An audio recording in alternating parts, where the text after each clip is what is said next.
परवीन शाकिर साहिबा लिखती हैं, दुआ का टूटा हुआ हर्फ सर्दे आह में है, तेरी जुदाई का मंजर अब भी निगाह में है, तेरे बदलने के बावस्फ तुझको चाहा, ये एतराफ़ भी शामिल मेरे गुनाह में है। अज़ाब देगा तो फिर मुझको ख्वाब भी देगा, मैं मुतमिन हूँ मेरा दिल तेरी पनाह में है। बिखर चुका है मगर मुस्कुरा के मिलता है, वो रख रखाओ अभी मेरे कज कला में है।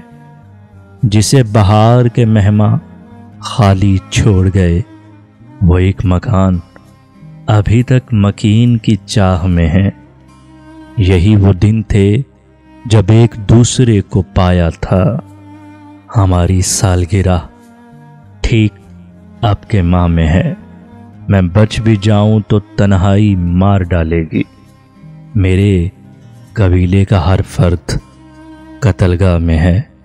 तेरी जुदाई का मंजर अब भी निगाह में है।